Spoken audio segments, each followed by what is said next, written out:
Welcome back to WION World is One. You're watching Speed News with me, Vidur Kathuria. Let's get started.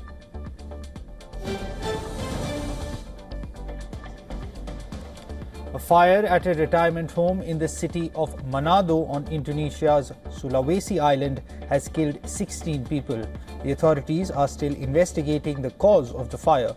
A footage that surfaced showed the fire blazing through the home, turning the night sky orange, with residents appearing to help one elderly person escape from the burning building.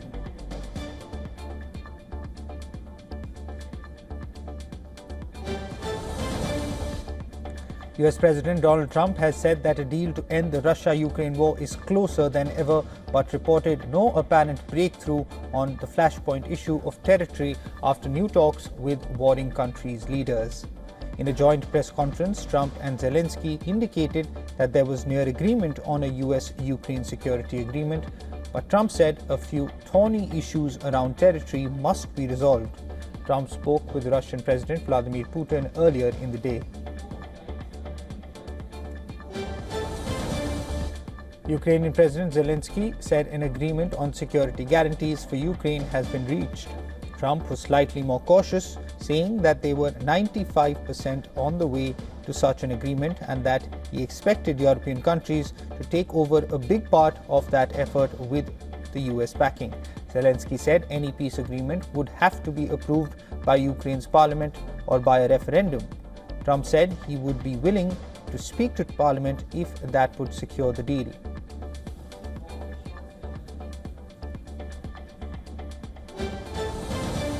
The Kremlin said that President Vladimir Putin and counterpart Donald Trump do not support a European-Ukrainian push for a temporary ceasefire ahead of a settlement, adding that Moscow thinks Kyiv needs to make a decision on Donbass. Kremlin foreign policy aide said that a call between Putin and Trump lasted an hour and 15 minutes and took place at the request of Trump ahead of Trump's meeting in Miami with Ukrainian President Volodymyr Zelensky. A historic theater in Russia-controlled Mariupol reopened its doors for the first time in more than 3 years on Sunday after it was damaged during a deadly airstrike in 2022. Mariupol was the scene of fierce fighting between Russian and Ukrainian forces in 2022, which saw many residents flee as Russian forces took control of the city. Ukrainian and Western authorities said hundreds of people sheltering in the theater were killed when the building was bombed by Russian forces on March 16th, an accusation Moscow denies.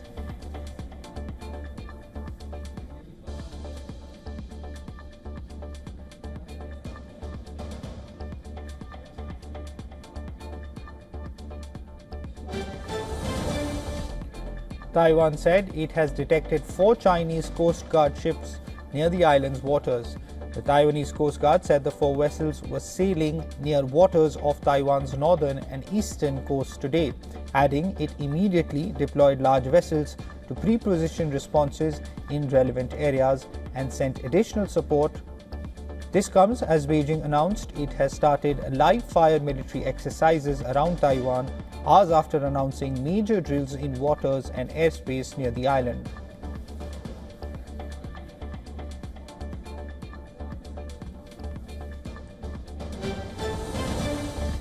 More US military planes arrived in Puerto Rico on Sunday amid simmering tensions between Venezuela and the United States.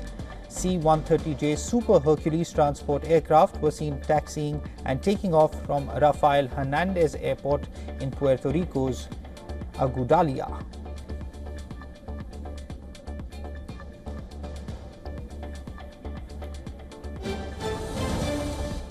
South Korea's former First Lady is alleged by prosecutors to have accepted lavish bribes totaling over $200,000 in meddling in state affairs. Kim Hyun-hee, the wife of disgraced ex-president Yoon Suk-yeol, was arrested in August and is under investigation for alleged stock manipulation and receiving gifts from the cult-like Unification Church.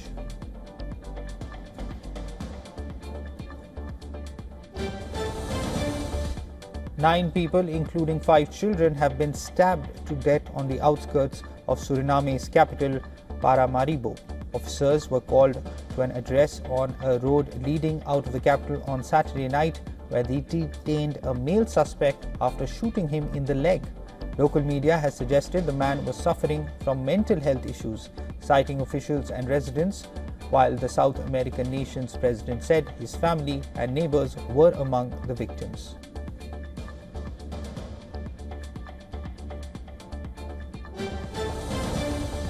Israel's move to recognize Somaliland has invited a warning from Yemen's Houthi rebels. They have warned that any Israeli presence in the breakaway region would be considered a military target. Houthi chief Abdul Malik al-Houthi said that they will consider any Israeli presence in Somaliland a military target for their armed forces. The statement said that Israeli presence constitutes aggression against Somaliland and Yemen and a threat to the security of the region. This comes after Israel on Friday announced that it was officially recognizing Somaliland, a self-proclaimed republic that unilaterally separated from Somalia in 1991.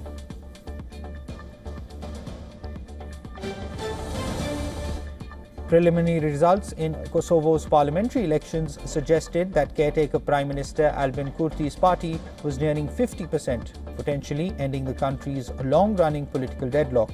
Kosovo caretaker Prime Minister Albin Kurti said he will swiftly form a new government after his party won half the votes in Sunday's election. This signaled a possible end to the year-long political deadlock that has paralyzed parliament and delayed key international funding. The vote is the second this year in Kosovo after Kurti's party fell short of a majority in February. Months of failed coalition talks prompted President Osmani to dissolve parliament in November and call an early election. At least 13 people died and close to 100 others were injured when a train partially derailed in southern Oaxaca state. A statement by the Navy said 13 people died, 98 were injured, and 39 people are out of danger. Investigation is underway into the cause of the accident.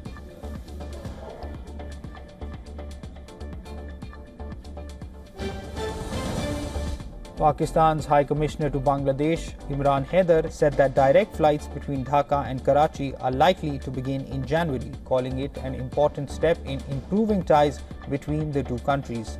Pakistan's High Commissioner to Bangladesh shared the update during a courtesy call on Chief Advisor Mohammad Yunus at the State Guest House in Dhaka. Haider said the number of patients travelling to Pakistan for liver and kidney transplants has increased, adding that Islamabad is ready to offer training and academic opportunities in transplant-related medical fields.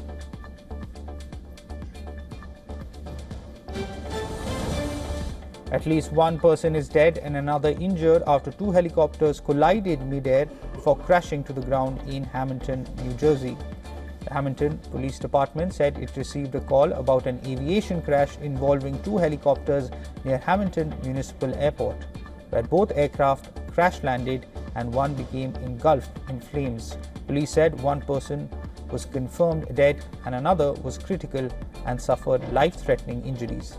The Federal Aviation Administration and National Transportation Safety Board will be investigating the crash.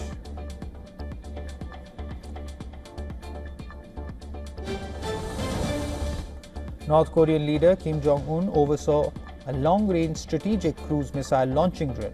Sunday's launch was the latest event attended by Kim in a flurry of activity by the North Korean leader to highlight the country's military and economic progress before a key party congress expected to be held in early 2026, which will set a development plan for North Korea for the next 5 years.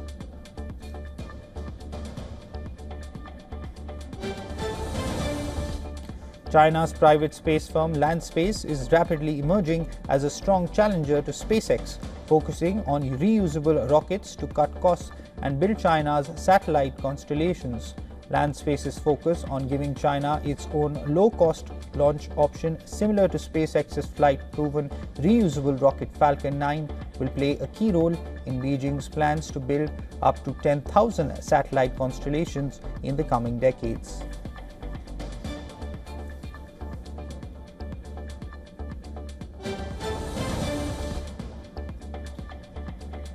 Russia has reportedly sent 3 Iranian communication satellites into orbit, which is the second such launch since July. Iranian state television reported that a Russian rocket sent satellites to circle the Earth on a 500-kilometer orbit from the launch pad in eastern Russia. Russia occasionally sends Iran satellites into orbit, highlighting the strong ties between the two countries. In July, a Russian rocket sent Iranian communication satellite Nahid-2 into orbit.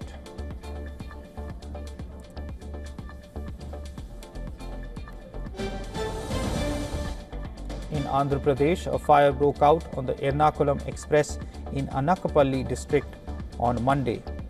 At least one person was killed in the fire on Ernakulam Express. The incident occurred when the train was travelling from Tatanagar to Ernakulam.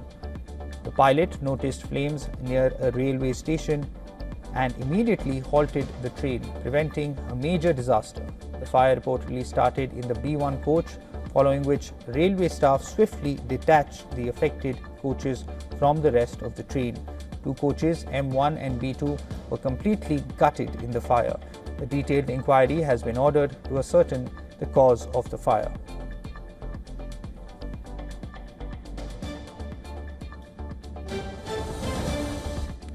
In wake of the dense fog conditions prevailing across northeast and northeast India, the Delhi airport has warned of possible flight cancellations and delays. In an advisory on Monday morning, the Delhi Airport Authority said it had activated Cat 3 procedures for flight operations due to poor visibility. A statement by the Delhi airport said 64 flights arriving at and 64 flights departing from Delhi airport were cancelled, while 8 flights were diverted. The India Meteorological Department issued an orange alert for New Delhi due to very dense fog on Monday, with maximum and minimum temperatures expected to hover around 22 degrees Celsius and 7 degrees Celsius. A yellow alert has been issued for Tuesday, with similar foggy conditions expected. Light rain or drizzle is likely on January 1st.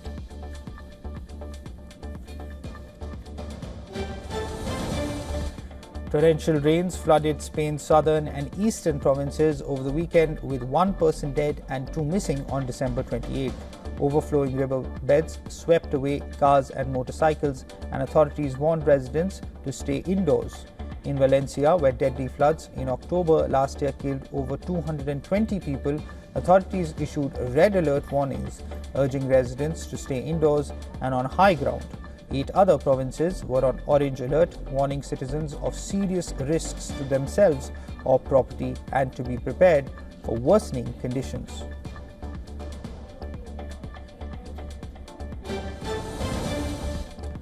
Winter rain lashed the Gaza Strip over the weekend, flooding camps with ankle-deep puddles, leaving hundreds of residents in a lurch.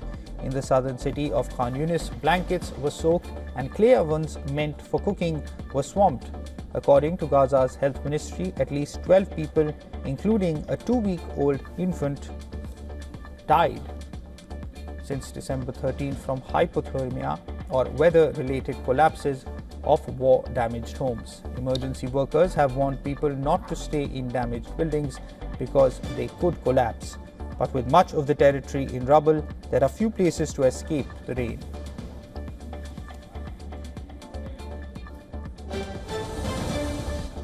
Amazon has decided to stop its commercial drone delivery project in Italy following a strategic review.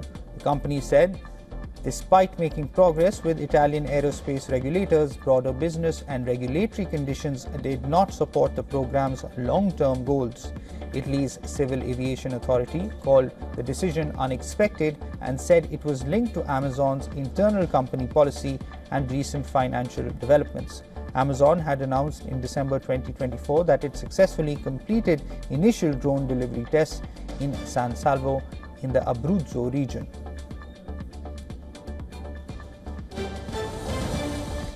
According to outage tracking website Down Detector, Instagram faced a temporary service disruption on Sunday, with users reporting login and app access issues. The situation peaked at around 4:10 a.m. EST in the US, with over 180 complaints registered on Down Detector. The most common issues reported by users included problems with accessing the Instagram app, login-related issues, and an inability to access the feed on the platform. However, the spike seems to have fallen down sharply on Down Detector, and users also reported on the platform that they were now able to access Instagram and that the login issue seems to have been fixed.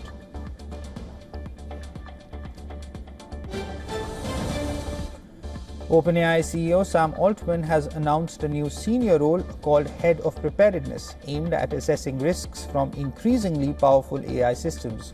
Altman said the role will focus on identifying how advanced AI capabilities could be misused and how those risks can be limited without losing the technology's benefits.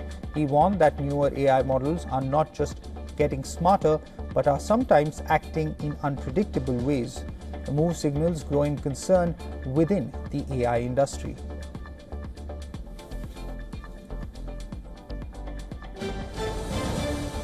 A public debate has erupted between Google DeepMind CEO Demis Hassabis and AI pioneer Yann LeCun over the idea of artificial general intelligence, or AGI. LeCun called the concept of AGI flawed, arguing that human intelligence is not truly general and is mainly shaped by interaction with the physical world. Hassabis pushed back, saying LeCun is confusing general intelligence with universal intelligence and that general systems can, in theory, learn any computable tasks. The debate drew in Tesla and ex-owner Elon Musk, who backed Hassabis, saying the DeepMind CEO is right.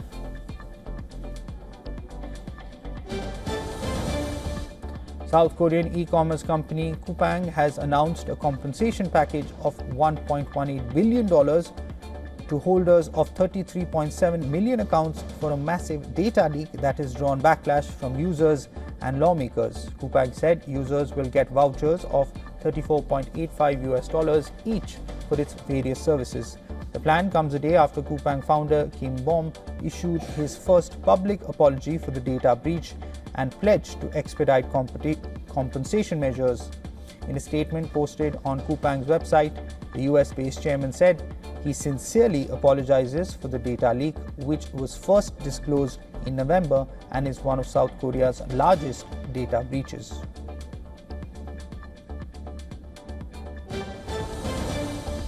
Asian markets climbed to 6-week highs and investors bet the US Federal Reserve will cut rates next year.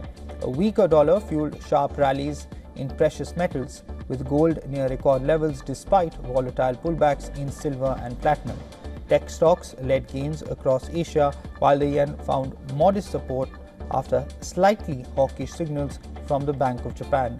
Markets now await Fed minutes and upcoming US jobs data for clues on further easing.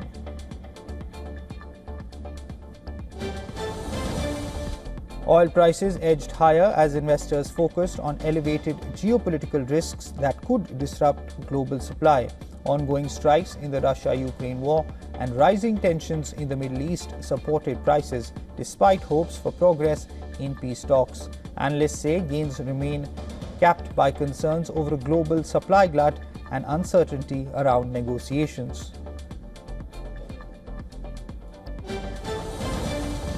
The yen edged higher after last week's sharp fall as investors weighed prospects of further Bank of Japan rate hikes and possible currency intervention.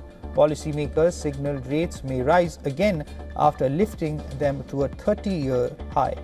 The dollar eased slightly. The euro firmed on Ukraine peace optimism, while markets now await US Fed minutes for clues on global rate direction.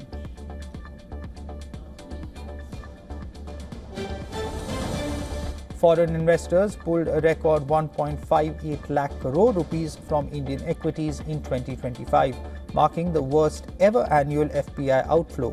Selling intensified amid a weak rupee, higher valuations, trade deal delays with the US, and limited exposure to the AI boom. Despite this, strong domestic institutional buying of over 7.7 lakh crore rupees helped limit the damage, keeping the Nifty up 10% and on track for a 10th straight year of gains.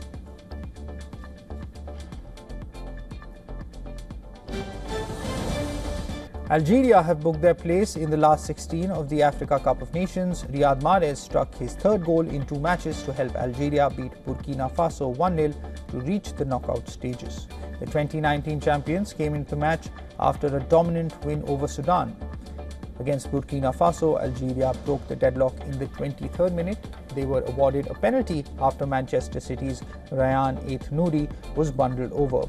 Mahrez then made no mistake and converted from the spot to seal the win for Algeria. The result leaves Algeria top of Group E with 6 points from 2 games. World number 1 Magnus Carlsen won the FIDE World Rapid Chess Championship. Carlsen claimed his 6th World Rapid title in Doha with a draw against Anish Giri in the final round. Carlsen's run in the tournament was dominant as he won 10 games, drew 2 and suffered just the 1 defeat. Indian Grandmaster Arjun Erigesi earned the bronze medal, while Koneru Hampi secured the 3rd place in the women's category.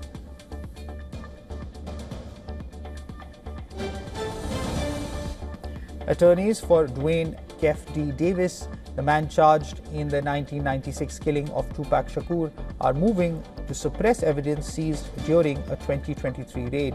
They argue the nighttime search was unlawful, claiming police misled a judge by portraying Davis as a dangerous drug dealer rather than a retired 60-year-old grandfather.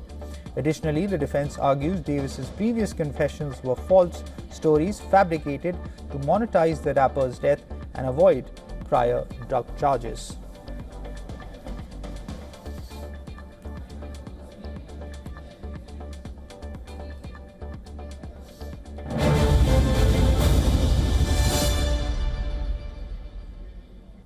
That's it on this edition of WION Speed News. News and updates will continue on the other side of this short break. Keep watching WION World is One.